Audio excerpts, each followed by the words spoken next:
Hello friends, this is Shilpa and you are watching dream learning, जहां हम आपके English सीखने के सपने को साकार करते हैं। आज मैं आपके लिए लेके आई हूँ बेसिक इंग्लिश ग्रामर। सबसे पहले देखते हैं ग्रामर क्यों ज़रूरी है। अगर हम हिंदी को ही देखें, हम इतना नॉर्मली हिंदी बोल लेते हैं, लेकिन फिर भी हमने उसका ग्रामर पढ़ा है, मतलब व्याकरण पढ़ा है। क्यों? क्योंकि व्याकरण क्या करता है, हमें किसी भी भाषा को बोलने का एक रूल प्रदान करता है, रूल देता है, ताकि हम उस भाषा को अच्छे से बोल सके। अगर हमने हिंदी को ही देखें, अगर हमने व्याकरण नहीं पढ़ा होता तो क्या होता। अगर मान लीजिए मैं बोलूँ है खाना खा आपने लिया, ये कोई सेंटेंस नहीं बन रहा है।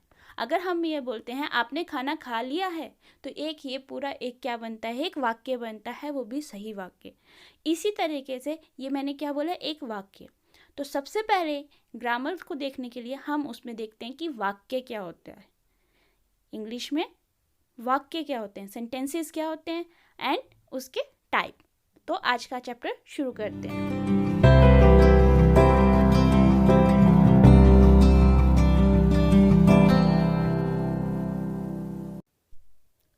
सबसे पहले देखते हैं हमने इस चैप्टर के लास्ट तक क्या क्या पॉइंट कवर करने हैं। अल्फ़ाबेट, लेटर, सेंटेंसेस और क्लासिफिकेशन। क्लासिफिकेशन मतलब सेंटेंसेस के टाइप्स। Alphabet and later. अगर मैं आपसे पूछूं कि इंग्लिश में टोटल कितने अल्फ़ाबेट होते हैं, तो आप में से कईयों का आंसर होगा 26, जो कि एक गलत आंसर है। अल्फ़ाबेट एक होता है, लेटर्स कितने होते हैं, 26 होते हैं। अब मैं आपको बताती हूँ क्यों। क्योंकि लेटर्स का मतलब क्या होता है, अक्षर, और अल्फ़ाबेट का मतलब होता है अक्षर माला। जैसे हिंदी में क ख ग आ, ये क्या है, हमारे अक्षर हैं, लेकिन जब इनको एक सीक्वेंस में डाला जाता है तो उसको अक्षर माला बोला जाता है। सेम उसी तरीके से इंग्लिश में ABCD क्या है, हमारे लेटर हैं, और जब इनको एक सीक्वेंस में लिखा जाता है तो वो क्या बन जाते हैं, अल्फ़ाबेट बन जाते हैं। अब लेटर्स को भी 3 भाग में डिवाइड किया जाता है, ठीक है। एक होता है वॉवल्स, दूसरे होते हैं कॉन्सोनेंट्स एंड तीसरे होते हैं सेमी वॉवल्स। वॉवल्स क्या होते हैं, वॉवल्स वो होते हैं जिसमें हमारे डायरेक्ट वोकल कॉर्ड से आवाज़ आती है, जिसको हम बिना किसी सहारे के बोलते हैं, ये भी कहा जा सकता है। ये कितने होते हैं, ये टोटल 5 होते हैं इंग्लिश में, AEIOU। सेमी वोवल्स कौन कितने होते हैं, 2 होते हैं, W एंड Y। बाकी जितने बचे वो सारे के सारे क्या होते हैं, कॉन्सोनेंट्स होते हैं। अब हमने लेटर्स पढ़ लिए। जब 2 लेटर्स या 2 से ज़्यादा लेटर्स आपस में मिलते हैं और उनका कोई ना कोई मतलब निकलता है, एक मीनिंगफुल होते हैं, तब उनको वर्ड्स बोला जाता है। जैसे कि अगर मैं A और B को आपस में लिख दूँ तो उसका कोई मतलब नहीं है, लेकिन A और T को आपस में लिखूँ तो वो ऐट हो जाता है और उसका एक मतलब होता है, तो वो क्या हो गया, एक वर्ड हो गया, ठीक है। तो वर्ड की क्या डेफिनेशन होगी, combination of letters that make a sense और मीनिंग इज कॉल्ड वर्ड। मतलब कि जो 2 अक्षर मिलकर कोई सेंस या मीनिंग बताते हैं वो क्या कहलाते हैं, वर्ड कहलाते हैं। सबसे पहले सेंटेंस होते क्या हैं, वाक्य क्या होता है। जब भी हम बात करते हैं, जब हम बात करने के लिए अपना कोई भी मैसेज दूसरे को देते हैं, तो उसके लिए जिन ग्रुप ऑफ वर्ड्स का हम यूज़ करते हैं उसको क्या कहा जाता है, एक वाक्य कहा जाता है। In English, in every language there is a need of group of words to communicate such group of words which can communicate a complete message। मतलब जो भी वर्ड्स हमारा कंप्लीट मैसेज सामने वाले तक को पहुंचा रहा है, समझा रहा है, वो क्या है, एक वाक्य है। अगर मैं आपसे पूछूं क्या आपने खाना खा लिया, मैंने इतना बड़ा वाक्य बोला और वापस में आपने बोला नहीं या हाँ, तो क्या वो जो नहीं या हाँ आपने बोला, क्या वो वाक्य नहीं है, वो भी वाक्य है।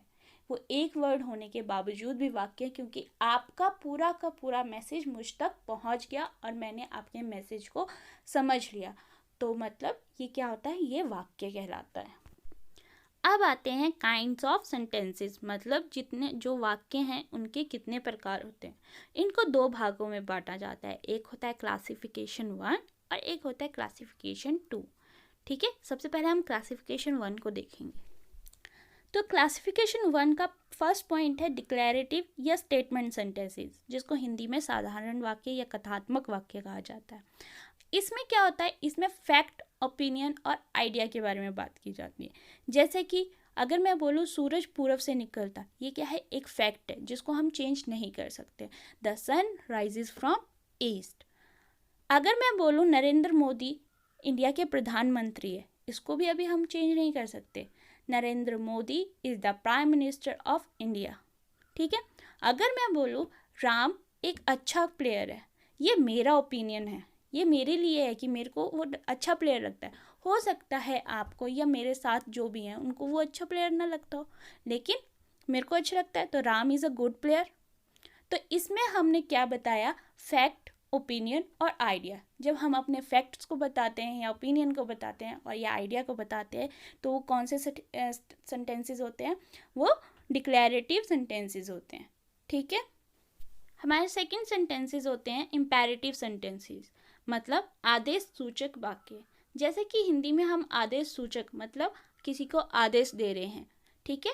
उसी तरीके से जब हम किसी से परमिट करते हैं या किसी पर कमांड करते हैं या किसी से रिक्वेस्ट करते हैं, तब इन वाक्यों का यूज़ होता है। कुछ एग्जाम्पल हैं इसके, जैसे कि लेट मत होना, डोंट बी लेट, हम ऑर्डर दे रहे हैं। गरीबों की मदद करो, हेल्प द पुअर, रिक्वेस्ट कर रहे हैं।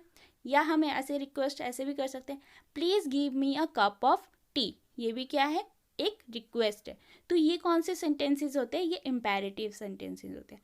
अब आप सोच रहे होंगे मैं आपको इतने सारे सेंटेंसेस का इतना बेसिकली क्यों बता रही हूँ, क्योंकि जब हम इंग्लिश में बात करते हैं तो सामने वाला कौन से किस अंदाज में हमें कौन सा सेंटेंस बोल रहा है, उसके लिए हमें सेंटेंसेस को जानना बहुत ज़रूरी है, ठीक है।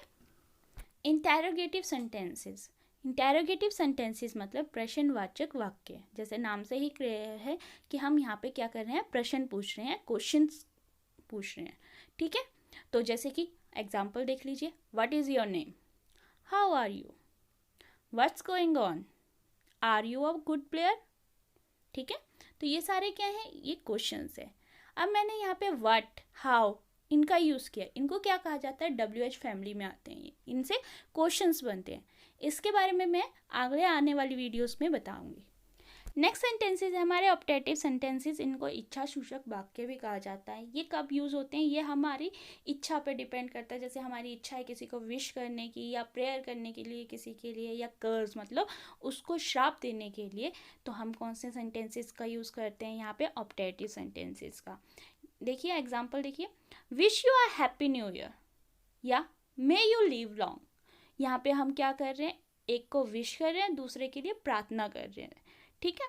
तो यहाँ पे हमेशा एक्सक्लेमेटरी साइन का यूज होगा एट द एंड में सेंटेंस के। एक्सक्लेमेटरी सेंटेंसेस वो सेंटेंसेस होते हैं जिसमें हम अपने सडन इमोशंस को एक्सप्रेस करते हैं।